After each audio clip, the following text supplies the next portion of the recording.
Good evening. It's Brenda with Horse Sense Healing here with Living Your Grit with Grace.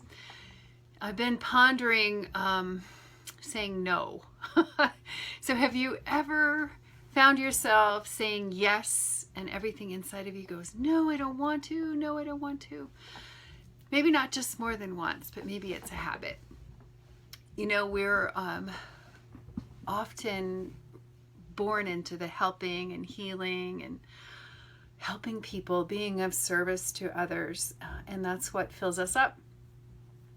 And a lot of times as we go along life, perhaps what's been modeled for us or life circumstances or what we get out of it, right? We begin to fall into patterns of rescuing or fixing or saying yes too much or taking on too much responsibility for others when they could be doing it themselves. So it's a delicate dance. When we do that, we might find ourselves exhausted, exasperated. Saying yes when I want to say no, I wind up feeling resentful. Yeah, so yeah, it's kind of feeling stuck right now. Let me gather my thoughts. Saying yes all the time can be a problem. We can attract people who really need us to say yes. Or sometimes we attract people who we say yes to when saying no would help them more. And what do? Saying no is a form of self-care. And setting that boundary, you know, really between the belief that we're responsible for our own well-being and the belief that I hold that we are also here to be of service to others. So where do we find that balance between giving too much and maybe we feel selfish if we say no? You know, what comes up if you want to say no and you don't? Right. Sorry, there's my kitty.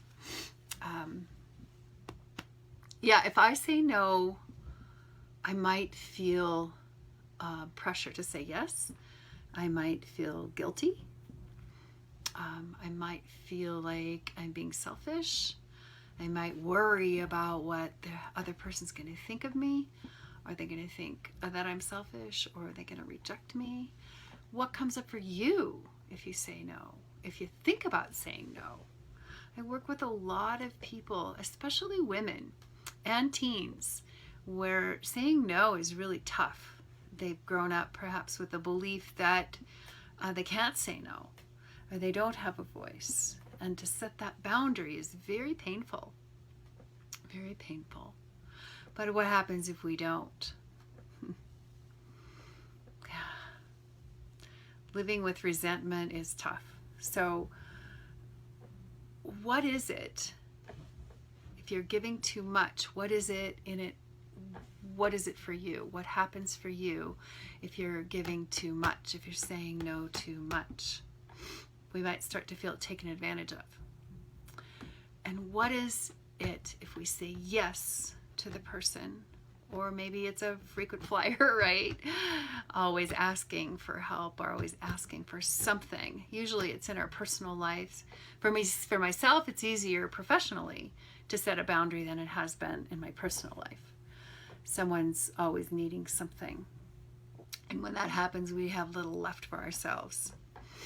So what about you? Yeah. Where are you finding yourself overextending, over-accommodating, saying yes too much, saying yes when you want to say no? Yeah. Do you tense?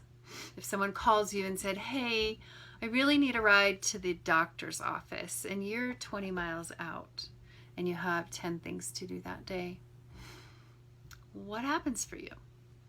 Do you take a nice deep breath, feel tense, knowing you really don't have the time to do it? It'd be really difficult for you to do it.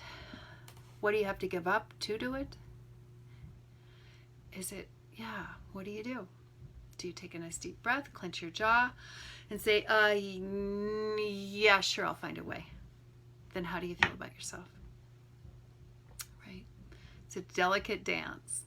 And we do deserve to have our own space and to be able to say no and to be able to say yes when we want to. It's a gift, right? So remember, no is a form of self-care. No is a boundary. No is a complete sentence. So thanks for hanging with me this evening, and I will see you in the next day or two. Here's to living your grit with grace.